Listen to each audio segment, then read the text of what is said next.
Your favorite fighter probably cheated to get to the top, but it's not what you're thinking. Getting to the top of the UFC is really hard. But there's some ways that you can make it a lot easier, or at least preserve your brains in the process. Ducking. It basically means finding a way around the opponents you're scared of because you know they can beat you. Now, even though it's technically not illegal, Dana White will strip you of your championship if you do it too much. So I would consider that pretty much illegal. One example of this, Chuck Liddell versus Tito Ortiz, was a fight that everybody struggled to make happen. They were the best fighters and the company needed them to face each other. But Tito wanted no part of the Iceman, claiming that he wouldn't fight his friend.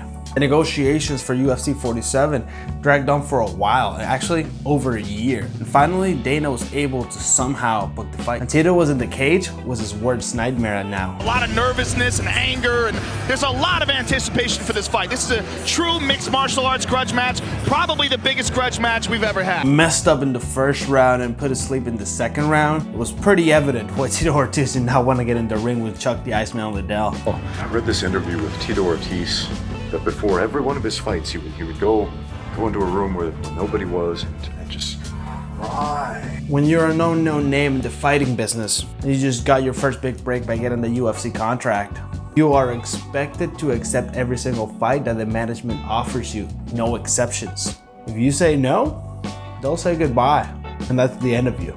A new fighter has absolutely no leeway. As you grow in the rankings, credibility and popularity, this vicious yet simple sport becomes a lot more complicated. Eventually you will reach a point where your health is not at the point you want it to be. And to be honest, it's not the only thing that you're putting on the line anymore. It's your money, it's your popularity, it's your image, your brand, everything you really have to your name. And that's where you start ducking, or start selectively choosing your fighters. Sometimes it's just plain fear of the other fighters. Expected to fight for the UFC belt, but Germaine de Randamie doesn't seem interesting to fight. She just doesn't want to fight Cyborg. I mean, that's what it comes down to. Do you understand this steroid allegation that she's using as a reason to not fight Cyborg, or if you think that is fear? I mean, it's fear. I mean, USADA is in place now. When Chris Cyborg was headed for the UFC, the company built a women's featherweight division, and the inaugural title fight took place in UFC 208 between Holly Holm, Germaine de Randamie. Germaine was declared now world featherweight champion, and the Chris Cyborg fight was the very next step. But Germaine said from the very first start that she was not going to defend the title against Cyborg, no matter what, just because of Cyborg's previous steroid use. Full respect to Germaine, but Chris Cyborg hasn't been beaten in over 10 years. You know, Germaine has, and she's been unbeaten at her 145 division. When she first declared her refusal to fight, a lot of people believed that eventually she would be forced to fight. There's no way a champion would duck and risk getting the title stripped, but it's exactly what happened. I knew there were going to be consequences on the fact what I've said, but if you look back at my history or leading up to the 145 title fight, I've always said I go back to 135. The sad thing is, given how she was able to trouble fighters and Amanda Nunes on the feet, Germaine would have had a decent shot against Chris Cyborg actually. But she was defeated mentally before the fight and gave up the title of the best in the world. That's the dread of a fighter who is unbeatable and just as destructive. You fear the near definite loss, of course, but are you just gonna make it absolute? I think the fear really comes from the impending damage, the scars, the CTE damage, which I made a video about it. You can check it out if you want. Germaine de Randamie, the Iron Lady. She can fight Cyborg. Well, she comes out and she says, I'm not fighting Cyborg. And Dana kind of looks back and goes, well, you're the champion of the world. If you're not gonna fight Cyborg, I'll take the belt from you. Boom. The Iron Lady says, boom, Dana, great idea. After all, no amount of money will make you face the Grim Reaper like Chris Cyborg. But now let's just move to something less depressing. In these cases, you don't view the guy as the Grim Reaper. A few years ago, you would have fought the guy with no fear at all. Who cares about the damage? But now, the situation has changed and you have a lot more to lose. I want to see, he called out Colby Covington. I think that's a good call out.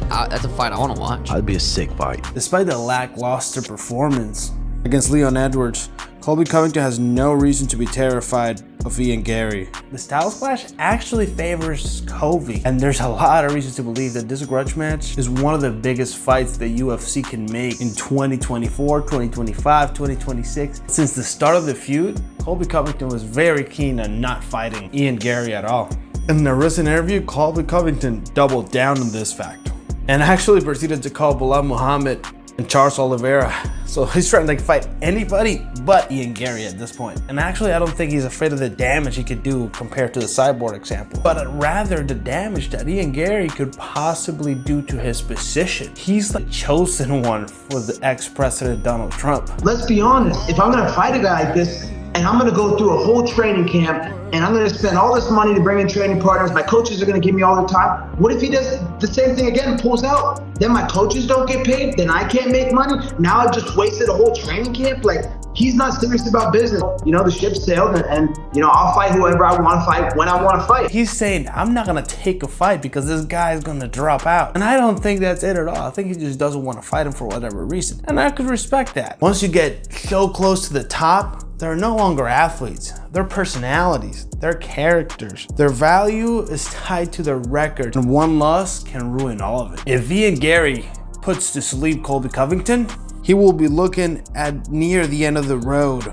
because he's notorious for talking incredible tons amounts of shit. And if he can't back it up in the ring, then he's just a silly fighter and all his respect and credibility will go away. But hey, let's move to Colby Covington's best friend in college, Jon Jones. Perception of Jon Jones in the eyes of the crowd has changed a lot, because when he won the World Heavyweight Championship in UFC 285, he was declared the GOAT, the undisputable greatest of all time in MMA. Recently, the MMA fans have begun to turn on Jon Jones though, because the interim heavyweight champion Tom Aspin is going to fight a rightful contender in Curtis Blade, while Jones will keep the belt hostage to fight a 60-year-old Stipe at the end of the year. To be honest, if you need to have an interim champion when you have an actual defending champion, that's a problem on itself. Yeah. There has never been a fight that means more to me than beating Stipe Miocic. I don't think I've ever fought a GOAT, and people consider him the greatest heavyweight of all time. It's not that he's injured, it's not that anything bad is going on, he just refuses to fight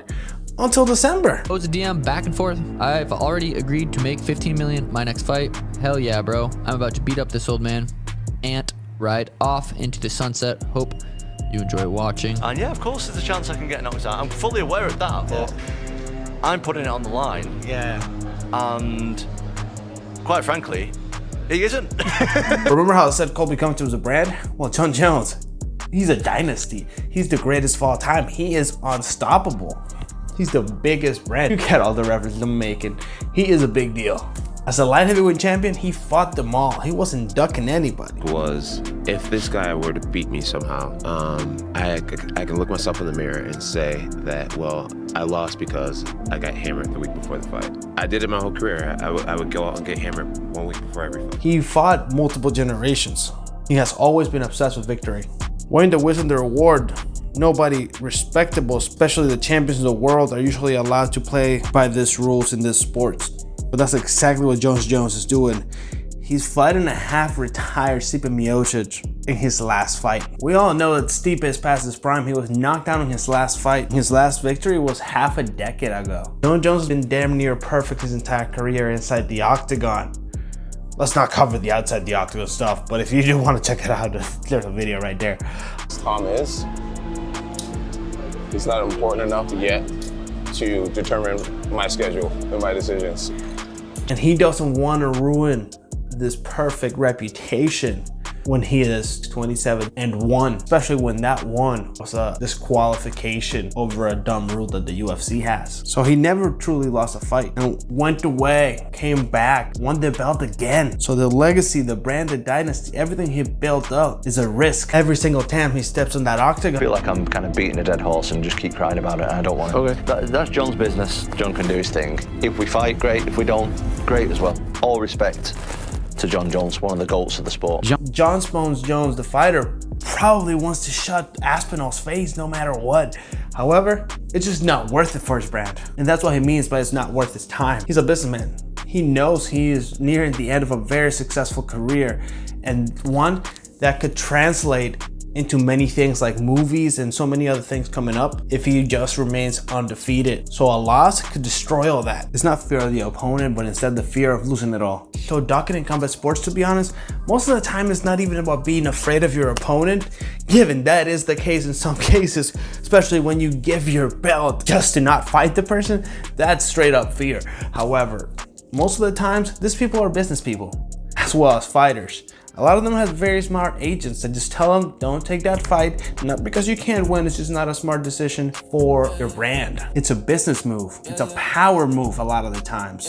And that's all it is, a calculated business decision, because the sport is not solely about fighting anything, but about making a living and playing the game, even though if you're winning everything in the octagon to losing it all outside of the octagon. And then there's the other side of ducking, which is afraid of the brain damage. There's this video right here covering the actual cost of MMA. So I'll see you in those videos. See ya!